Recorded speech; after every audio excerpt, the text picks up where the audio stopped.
Subscribe करें birds breeding tips को और साथ में बेल आइकन को प्रेस करें ताकि आपको हमारी वीडियो मिले सबसे पहले। अस्सलाम वालेकुम दोस्तों, मेरा नाम है इफ्तिखार अहमद और आप देख रहे हैं बर्ड्स ब्रीडिंग टिप्स। जैसा कि आपको पता है कि इस वक्त जो है पाकिस्तान में बहुत शदीद गर्मी का आगाज़ हो चुका है और गर्मी की इस शिद्दत की वजह से जो है इंसानों के साथ साथ परिंदों को भी उतनी ही मुश्किलात का सामना करना पड़ रहा है और हीट स्ट्रोक से जो है लोगों के परिंदे हर साल लाखों की तादाद में जो है अपनी जान से चले जाते हैं। तो आज इसी टॉपिक पे बात करेंगे कि किस तरीके से जो है हम अपने परिंदों को गर्मी की शिद्दत और हीट स्ट्रोक से बचा सकते हैं और कौन से वो मेजर्स हैं जो हम उठा के अपने परिंदों को जो है हीट स्ट्रोक की और गर्मी की शिद्दत से बचा सकते हैं। तो वीडियो को लास्ट तक देखिए और कमेंट ज़रूर कीजिएगा और मेरे चैनल को सब्सक्राइब करना ना भूलिएगा। सबसे पहले तो हमें जो है 4 मेजर्स जो है उठाने होंगे, 4 स्टेप्स उठाने होंगे जिसके बाद जो है हम अपने परिंदों को किसी हद तक जो है इस गर्मी के हीट स्ट्रोक और शिद्दत से बचा सकते हैं। सबसे पहला स्टेप जो होगा वह है कि हम अपने परिंदों के लिए डेली शावर्स का इंतज़ाम करें कि किस तरीके से हम अपने परिंदों के लिए जो है खुला पानी रखें या फिर उनको बोतल की मदद से जो है शावर दें या जो भी आपको आसानी लगे किसी भी तरीके से जो है उनको शावर देना है। और अगर आपके पास कॉलोनी है तो कॉलोनी में आप एक बड़ा बर्तन रख दें या कोई भी ऐसा बर्तन रख दें जिसमें जो है परिंदे आराम से जो है वो शावर ले सकें और नहा सकें। तो और आपके पास केज बाई केज है तो आप अपने परिंदों के ऊपर जो है डेली स्प्रे कर सकते हैं बोतल की मदद से, आजकल मार्केट में अवेलेबल हैं। तो ये जो है आप बोतल लेके जो है उनके ऊपर शावर कर सकते हैं। नंबर 2 मेजर जो आपको उठाना होगा वो है कि आप अपने परिंदों को सब्ज़ियों में क्या देते हैं। जी, वेजिटेबल में आपने जो है आप मिक्स सब्ज़ियां आपने देनी होंगी और क्योंकि सब्ज़ियों में जो है पानी की मिक़दार बहुत ज़्यादा होती है तो पानी जो है उनको गर्मियों में शदीद ज़रूरत होती है, इसलिए जो है परिंदों को जो है वेजिटेबल काफ़ी मिक़दार में देने चाहिए। जिसकी एक तो ये है कि उनमें विटामिन्स और कैल्शियम की कमी जो है वो भी दूर होती रहती है और उनमें जो भी वीकनेस होती है उनके फीतर वगैरह की जो भी शाइनिंग होती है वो भी वापस आती रहती है और वो अगले सीज़न के लिए तैयार भी हो रहे होते हैं। तो इसलिए आप डेली जो है आप ये कोशिश करें कि अपने परिंदों को बदल कर कोई भी एक सब्ज़ी दे दें, जिनमें सबसे पहले एक तो है लौकी, नंबर 2 है खीरा, तीसरे नंबर पे है चुकंदर, चौथे नंबर पे है कि धनिया पुदीना और इसके अलावा जो है आप किसी भी सब्ज़ियों के पत्ते जिस तरीके से शलजम हो गया, चुकंदर हो गया, इनके पत्ते भी आप दे सकते हैं, मूली के पत्ते भी आप दे सकते हैं। या आप डेली बुनियादों पे जो है बदल कर देते रहें तो इंशाल्लाह जो है आपके परिंदों में जो है कैल्शियम की किसी भी किस्म की कोई भी कमी जो होगी वो भी दूर होती रहेगी और उनको पानी की भी जो है कमी जो है वो नहीं होगी और वो डिहाइड्रेट भी नहीं होंगे, क्योंकि एक कुदरती चीज़ है सब्ज़ियाँ और इसमें जो है पानी की जो मिक़दार ज़्यादा होने की वजह से जो है उनमें को डिहाइड्रेट नहीं होने देती। तो इसलिए अपने परिंदों को डेली जो है बदल के जो है सब्ज़ियाँ देते रहें और लौकी तो बहुत ही ज़्यादा अच्छी है, लौकी दें।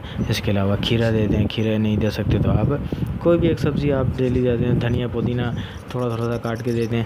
इसके अलावा जो है आपने गाजर भी दे सकते हैं और शलजम और चुकंदर भी दे सकते हैं। नंबर 3 स्टेप जो होगा उसमें हम सबसे पहले तो इंश्योर करना है कि हम अपने परिंदों को क्या फ़ीड दे रहे हैं। फ़ीड में जो है हमें सबसे पहले ये इस बात का ध्यान रखना होगा कि गर्मियों में जो है हम ज़्यादातर जो है गर्म चीज़ें इस्तेमाल न करें। गर्म चीज़ों से मुराद मेरी सनफ्लावर है और इसके अलावा जो है कनेरी सीड है और कुरतुम है और दूसरी चीज़ें जो हैं जैसे तिल वगैरह है, ये हम बहुत ही लेस क्वांटिटी में इस्तेमाल करें।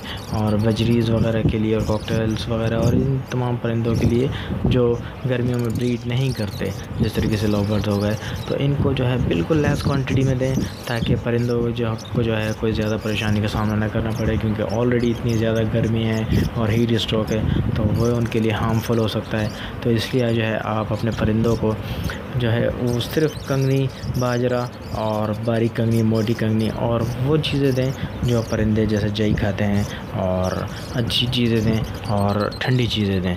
जिसकी मदद से जो है वो अपना आराम से जो है वह स्टेबल रहेंगे और उनमें किसी चीज़ की कोई कमी भी नहीं रहे। ज़्यादातर कंघियों का इन्हिसार करें, बाजरे की थोड़ी सी क्वांटिटी मिक्स कर लें, इसके अलावा जई की क्वांटिटी मिक्स कर लें, और ये बजरीज़ को, लव बर्ड्स को और कॉकटेल्स को आप बिल्कुल आराम से दे सकते हैं। और वो बड़े शौक़ से जो है ये इस किस्म की फ़ीड खाते हैं, ख़ासकर कंघियों पर ज़्यादा इन्हिसार करते हैं। तो आप ये अपनी फ़ीड में मिक्स कर लें तो इंशाल्लाह जो है कोई इतना ज़्यादा आपको इशू सामने नहीं आएगा। नंबर 4 स्टेप जो होगा उसमें जो है हमने इस बात का ध्यान रखना है कि हम अपने परिंदों के लिए कौन से इलेक्ट्रोलाइट्स यूज़ कर सकते हैं। गर्मियों में जो है अक्सर जो है बड़े फार्म्स वाले और अच्छे ब्रीडर्स जो हैं वो इलेक्ट्रोलाइट यूज़ करते हैं, तो आप भी अपने परिंदों के लिए इलेक्ट्रोलाइट्स यूज़ कर सकते हैं। ये जो है परिंदों को गर्मी से, डिहाइड्रेट होने से बिल्कुल महफूज रखते हैं और ये काफ़ी सेफ़ भी हैं। तो आप इनको इस्तेमाल करके जो है अपने परिंदों को बचा सकते हैं। मार्केट में काफ़ी तादाद में जो है इलेक्ट्रोलाइट्स अवेलेबल हैं, आप किसी भी एक अच्छी कंपनी का इलेक्ट्रोलाइट्स लेके उसको यूज़ कर सकते हैं। और अगर आप इलेक्ट्रोलाइट यूज़ नहीं करना चाहते तो इसके साथ साथ आप अपने परिंदों के लिए ORS का पानी भी यूज़ कर सकते हैं। ORS का पानी बिल्कुल सेफ़ है, ये परिंदों को डिहाइड्रेट होने और पानी की कमी को दूर कर देता है। आप 1 दिन छोड़ के, 2 दिन छोड़ के अपने परिंदों को जो है ORS का पानी दे सकते हैं, या ग्लूकोज़ डी का पानी भी बिल्कुल आप यूज़ कर सकते हैं। ग्लूकोज़ डी भी जो है परिंदों में जो है उनकी एनर्जी को बहाल करेगा और उनमें जो है जितनी भी वीकनेस होगी पानी के लिहाज से वो उसको दूर कर देगा। तो ये 2-3 चीज़ें हैं जो आप अपने परिंदों को दे के गर्मी की शिद्दत से उनको महफूज रख सकते हैं, हीट स्ट्रोक से महफूज रख सकते हैं। ORS का पानी है, ग्लूकोज़ डी का पानी है, या किसी अच्छे इलेक्ट्रोलाइट्स का यूज़ कर लें तो इंशाल्लाह आपके परिंदे जो हैं इस गर्मी में बिल्कुल स्टेबल रहेंगे और किसी भी जो है बड़ी बीमारी से या आफत से महफूज रहेंगे। गर्मियों में क्योंकि हर साल जो है परिंदे बड़ी शिद्दत से मरते हैं और उनमें बीमारियों की तरह तरह की जो है बीमारियां अटैक करती हैं, तो आप अपने परिंदों के लिए एक होम्योपैथिक मेडिसिन आती है जिसका नाम है जे फार्मा की F3। जी, ये रानीखेत की बीमारी से जो है परिंदों को बचाती है, तो आप ये भी यूज़ कर सकते हैं। इसके अलावा न्यूकासोड है और पिजन क्लिप की जो है PNP1, ये तीनों मेडिसिन आप जो है इनमें से किसी एक का भी इस्तेमाल कर सकते हैं। आप अपने परिंदों को महीने में 3 दिन तक कंटिन्यू ये दवाई देके उनको किसी बड़ी बीमारियों से भी बिल्कुल महफूज रख सकते हैं। तो इंशाल्लाह आपके परिंदे जो है बिल्कुल सेफ़ रहेंगे और बिल्कुल जो है किसी बड़ी आफत से महफूज रहेंगे। तो अपना बहुत सारा ख्याल रखिएगा, मुझे इजाज़त दीजिए, अल्लाह हाफ़िज़।